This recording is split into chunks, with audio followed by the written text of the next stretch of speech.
You know, when we talk about flowers, I think most of us, well, we default to thinking about beauty, maybe the smell, or, what bouquet works for Mother's Day. That's the common view, absolutely. But what if we told you that this really common plant structure, maybe the most common, is actually a miniature, highly optimized biological sex machine? Ah, well, that's putting it bluntly, but yeah, biologically speaking, that's spot on. The flower might look lovely to us, but its actual purpose is all about ruthless efficiency. It's essentially a modified, sort of condensed plant shoot Dedicated entirely to... to sexual reproduction, specifically in angiosperms, the flowering plants. Okay, right. Let's unpack this then. We've got a whole stack of sources here detailing the precise anatomy and all the microscopic steps that have to happen before fertilization can even kick off. A lot has to go right. Exactly. So our mission for this deep dive is to walk you through the architecture, the intricate design of the four main parts, the floral whorls, and then dig into the complex biological machinery that actually produces the male and female gametes, those specialized cells. And to really get the function, you absolutely have to understand the structure first. So typical flower, the kind you picture, sits on the receptacle. The base part. Right, the base. And it's organized into these four concentric rings or whorls. Okay. So starting from the outside, you've got the calyx that's made of the sepals, usually green protective little leaves. Yep. Then moving inwards, there's the corolla, that's the petals, often the colorful, showy part. And those two, the calyx and corolla, we actually classify them as the non-essential whorls or sterile whorls. Meaning they aren't directly involved in making the gametes. Exactly. They're mostly about protection, especially when the flower is still a bud, and later, attraction, getting pollinators interested. But the real action, the core reproductive stuff, happens in the inner two whorls. Precisely. Those are the essential or fertile whorls. You have the Androecium, which is the male part made of stamens. And then the Gynoecium in the very center, that's the female component, the pistil or carpels. That's the basic layout. And it's interesting, the sources point out that way before you even see a flower bud pop up, the plant has already made this huge internal commitment. Oh yeah, it's a major decision. Hormonal shifts, structural changes. It's all happening internally, setting the stage long before anything is visible on the outside. Okay, let's dive into that male engine first then, the Androecium. Right. So the Androecium is basically a collection of stamens. And each stamen usually has two parts. A stalk, that's the filament. Often quite thin and long. Yeah, it's sterile, just for support. And then perched on top, you have the fertile part, this sort of knob-like structure, the anther. That's where the pollen is made. And looking closer at that anther, it's surprisingly complex structurally. Typically, it's described as four-sided or tetragonal. Often tetragonal. And commonly dithecous. Dithecous meaning? It means it has two distinct lobes. And within those lobes, typically you find four microsporangia. Think of them as pollen sacs, the chambers where pollen actually develops. 4 pollen sacs, okay. Though I see a note here about exceptions, like Malvasia. Ah, yes, good point. Nature loves variation. So while 4 microsporangia in a two-lobed anther is common, plants in the Malvaceae family, like hibiscus, often have monothecous anthers, just one lobe, with maybe 2 microsporangia. Some parasitic plants like Arcethobium go even further, 1 lobe, 1 sporangium, but the 4-chamber design is the standard model we focus on. Gotcha. So inside these microsporangia, the pollen is developing, and it needs what? Protection, food? Both. Intense protection and a constant supply of nutrients. This is where the anther wall itself becomes crucial. It's typically made of 4 distinct layers. Okay, layer by layer, the outermost. That's the epidermis. Pretty standard, primarily protective, just a single layer of cells on the outside. Then beneath that, the endothecium. This one sounds important. It really is. The endothecium cells are special. They develop these fibrous bands, usually on their inner and radial walls. And those bands do what? They are hygroscopic, meaning they absorb or lose water based on humidity. When the anther matures and starts to dry out, these bands contract unevenly. Ah, creating tension. Exactly. That tension builds up until snap. The anther wall splits open along specific lines of weakness. That's called dehiscence. It's the mechanism for releasing the pollen. It's quite mechanical, really. Like a little spring-loaded system. Sort of, yeah. Driven by drying. Interestingly, in aquatic plants, hydrophytes, this layer is often absent or poorly developed because they don't need that drying mechanism. Makes sense. Okay, layer 3 is the middle layer. Right. usually 1 to 3 cell layers thick. Their main job seems to be storing food initially, but they're often ephemeral. They get crushed or degenerate as the pollen develops. They're short-lived support crew. And then the innermost layer, the one right next to the developing pollen, the tapetum. This sounds like the star player. It absolutely is. The tapetum directly surrounds the sporogenous tissue, the cells that will actually become pollen. Its number one critical function is nourishing those developing pollen grains. It's like a dedicated nutrient pipeline. A super nanny, you called it earlier. Yeah, something like that. It works incredibly hard. And you can tell it's working hard just by looking at the cells, right? The sources say they have really dense cytoplasm. Packed with nutrients and machinery. And they often become multinucleate, meaning multiple nuclei in one cell, or even polyploid, having extra sets of chromosomes. Exactly. They ramp up their DNA content through processes like endomitosis or forming restitution nuclei. It's all about boosting their metabolic capacity, their ability to produce and secrete everything the developing pollen needs. Wow, so they're basically metabolic powerhouses. Totally. And there are even different types of tapetum based on how they deliver the goods. Briefly, you have the secretory or glandular type, where the cells stay put. Right, they stay intact and secrete substances like enzymes, hormones, and importantly, the precursors for the pollen wall, like sporopollen and also pollen kit, that's sticky outer layer you find on insect-pollinated pollen. And the other type is the amide. Details. But the end result is a microspore, which then matures into the pollen grain. Correct. And that pollen grain is, as you said, an engineering marvel, a tiny biological fortress. Usually spherical, tiny, maybe 25 to 50 micrometers across, and the wall, the sporoderm, is key. 2 layers here as well. Yep.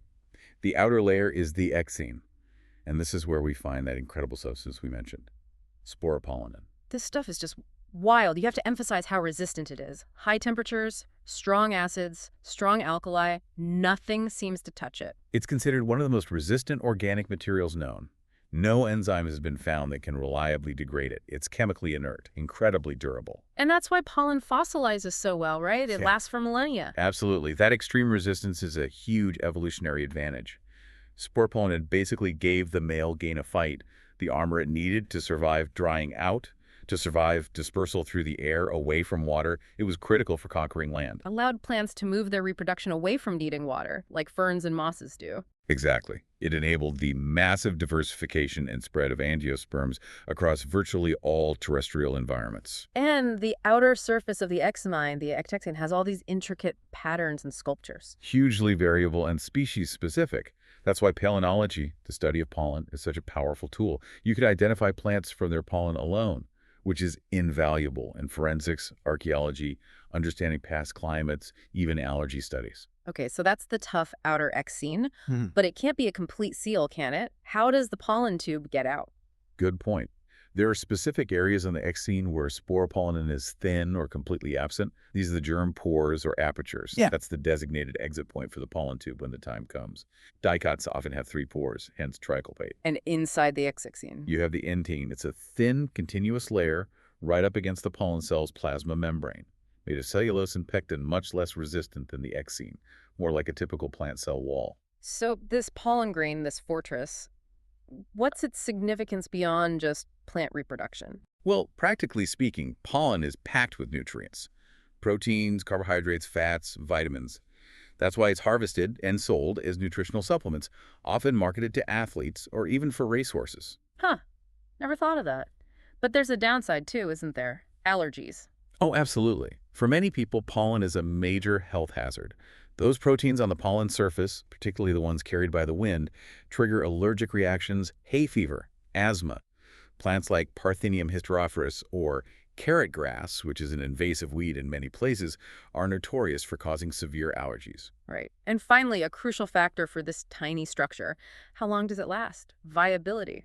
It varies enormously. Some pollen is incredibly short-lived. Cereals like rice and wheat, their pollen might only be viable for about 30 minutes after release. 30 minutes? That's cutting it fine. It really is. But pollen from other plants, like members of the Rosaceae family, roses, apples, or Leguminosae, peas, beans, can remain viable for months under the right conditions. And if you want to store it long-term, for plant breeding or conservation, then you need cryopreservation. Storing pollen in liquid nitrogen at -196 degrees Celsius. At that temperature, all metabolic activity stops, and it can potentially remain viable for decades. It's a vital tool for gene banks. Okay, so that's a huge amount of effort, protection, and specialized structure just for the male side. But it's only half the story, right? Absolutely. All that pollen needs a target. And that target, the female architecture, the gynoecium, is equally complex, if not more so. So the gynoecium, the female whorl, what are its main parts? Typically two parts. At the top, you have the stigma. This is the receptive platform, often sticky or feathery, designed to capture the incoming pollen. Then the connecting stalk. That's the style. It elevates the stigma, sometimes quite significantly, positioning it to effectively catch pollen. Its length varies hugely. And at the base? The ovary. This is the swollen basal part. It's the fertile region that actually contains the ovules. Inside the ovary, things can look quite different depending on the plant, I gather. Very much so. First, the ovary itself can be formed from one structural unit, called a carpel, that's monocarpellary, or it can be formed from multiple carpels, multicarpellary. And if there are multiple carpels? They can either be fused together, which is very common, called syncarpus, think of a tomato or an orange ovary, or they can remain separate and free, which is apocarpus, like in a magnolia or strawberry flower. Okay. And inside the ovary, regardless of carpel number, we find chambers. Yes, the ovary is divided into one or more chambers called locules. And within these locules, attached to a special fertile tissue called the placenta, are the ovules. The ovules. These are the structures that will eventually become seeds after fertilization. Exactly. And again, the number varies wildly. Some ovaries contain just a single ovule, think wheat, rice, mango. One flower, one seed potential. Right. Others contain many ovules. Papaya, watermelon, orchids can have thousands. Thousands. Wow. Okay, let's zoom in on a single ovule. It's attached, you said. Yes. It's attached to the placenta by a little stalk called the funicle. The point where the funicle joins the main body of the ovule is called the hilum. Think of it like the belly button of the ovule. Okay. And the main body itself? The main body is the nucellus. This is a mass of parenchymatous tissue, essentially nutritive cells packed with reserve food. This is what will nourish the developing embryo later on. So the nucellus is the core. Is it protected? Yes, usually by one or two protective layers called integuments. These grow up around the nucellus from its base. Like little jackets. Pretty much. But they don't completely enclose the nucellus. They leave a small opening, usually at the apex, called the micropyle. And that's the target for the pollen tube. That's the designated doorway. The pollen tube usually enters the ovule through the micropyle. The opposite end of the ovule, the base where the funicle and integuments originate, is called the chalaza. Now, the orientation of this whole structure seems surprisingly important. It's not always just sitting straight up. Not at all. Ovule orientation is quite diverse. The simplest, perhaps most primitive type, is orthotropous, where the micropyle, nucellus, and funicle are all in a straight line, like in Polygonum or Piper. But that's not the most common. No, by far the most common type found in something like 82% of angiosperm families is anatropous. Here, the whole ovule body inverts, it bends back 180 degrees along the funicle. So the micropyle ends up down near the funicle attachment point. Exactly. It lies right next to the funicle. This inversion might offer better protection or perhaps facilitate easier pollen tube entry from the placenta side. Think sunflowers, beans, cotton. Most common plants have anatropous ovules. And there are even wilder types, like Cercinotropous. Oh yeah, Cercinotropous is pretty spectacular. The funicle becomes exceptionally long and coils completely around the ovule, toning it more than 360 degrees. You see this in cacti like Opuntia. It's quite extreme. Nature's little structural flourishes. Always finding new ways, and sometimes there are extra structures added onto the ovule or seed later. Like the aril. I see that mentioned for lychee. Yes. The aril is fascinating. It's essentially a fleshy outgrowth, often originating from the funicle or hilum that grows up to surround the seed. It acts like a third integument. In lychee, the juicy, white, edible part is the aril. It's a bribe for seed dispersers. Inga dulce, manila tamarind, is another example. Clever. And what about this caruncle or strophiol in castor beans? Ricinus. The caruncle. It's a specific proliferation of cells, usually from the integuments, right near the micropyle. It serves a couple of cool functions. Such as? It's often spongy and can absorb water from the soil, helping with germination.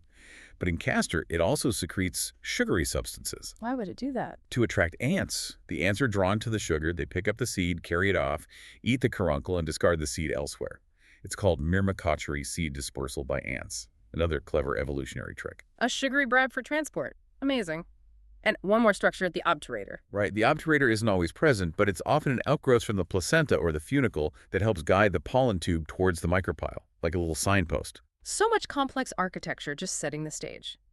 Now, inside the nucellus, within the ovule, where does the actual female gamete form? That happens through megasporogenesis and the development of the embryo sac.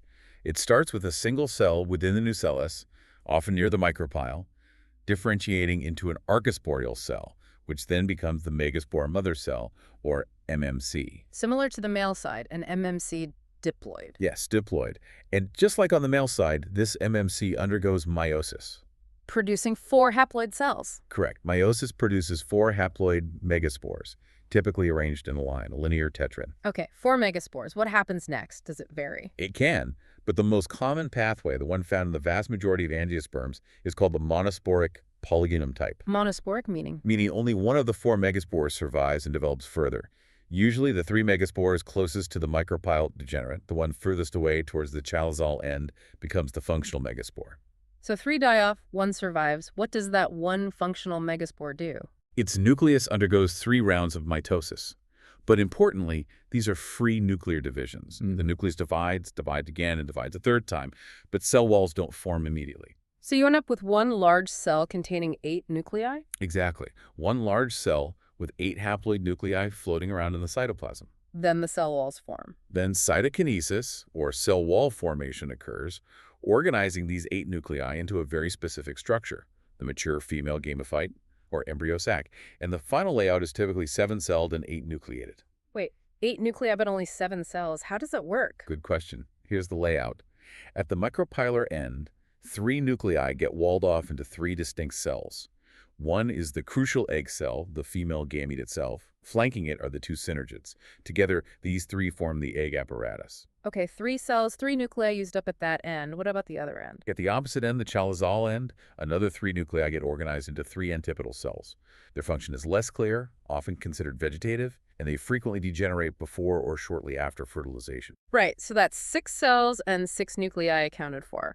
What about the remaining 2 nuclei? Those 2 nuclei, called the polar nuclei, remain in the large central region of the embryo sac. Initially, they are separate, but they reside within the cytoplasm of the single large central cell. So that's your 7th cell. Ah, so the big central cell contains 2 nuclei. That's how you get 7 cells, 8 nuclei. Precisely.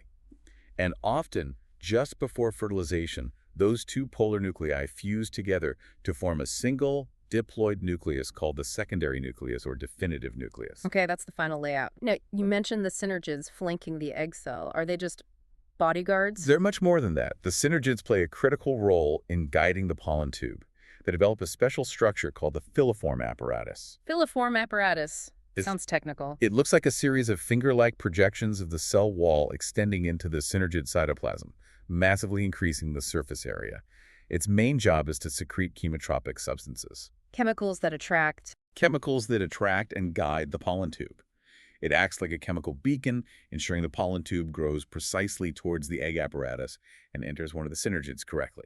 It's the guidance system. Okay, so we have the male fortress, the pollen grain, potentially landing miles away. Metaphorically speaking, yes. And we have this incredibly complex female target, the ovule, buried deep within the ovary, with its own internal guidance system. Now we need to connect them. Right. Pollination first. The pollen has to land on the correct stigma. And when it does, if it's compatible, it usually has just 2 cells inside at this stage. 2 cells. Which ones? A larger tube cell, or vegetative cell, and a smaller generative cell, which is often floating within the cytoplasm of the tube cell. Some plants shed pollen at a 3-celled stage where the generative cell has already divided, but the 2-celled stage is more common. Okay, 2-cell pollen lands. What happens? It absorbs moisture and nutrients from the stigma surface. It hydrates, swells up, then the inner wall layer, the intine. The softer layer. Exactly. It emerges out through one of the germ pores, growing outwards and downwards, forming the pollen tube. And this tube grows through the stigma and style tissue. Yes, it digests its way through the style, heading towards the ovary and eventually the ovule.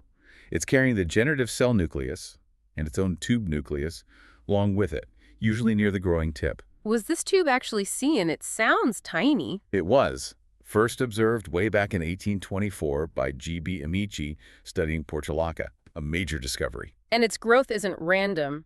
right? It's directed. Absolutely not random. It's highly directed. The growth is chemotropic, guided by that chemical gradient we talked about, secreted mainly by the synergids within the ovule. Things like calcium ions and boron, often complexed with sugars like inositol, seem to be key signals. So it's literally sniffing its way towards the ovule. That's a good analogy, yes.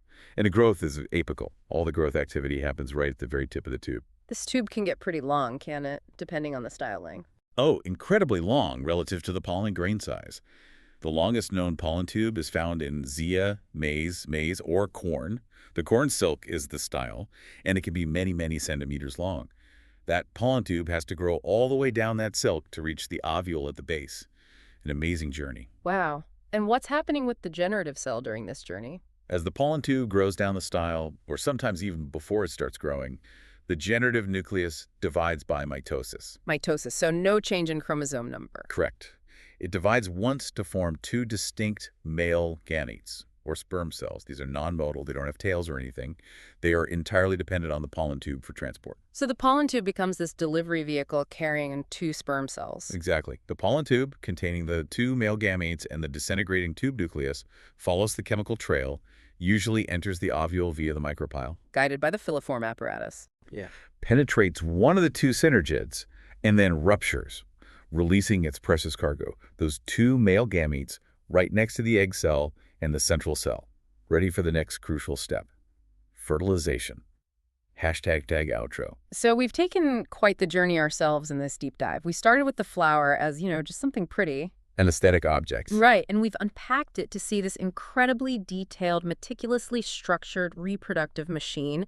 It's built on layers of protection, like that amazing sporopollen and armor. Which enable life on land for these plants. It relies on dedicated nutrient providers working overtime, like the tapen, Essential for viable pollen. and it uses these precise guidance systems, chemical signals from the synergids, the filiform apparatus, to make sure everything connects correctly. The level of biological orchestration, the sheer complexity involved just to get the male gametes to the doorstep of the female gamete, it's really phenomenal. Everything has to be synchronized chemically, structurally, and in terms of timing.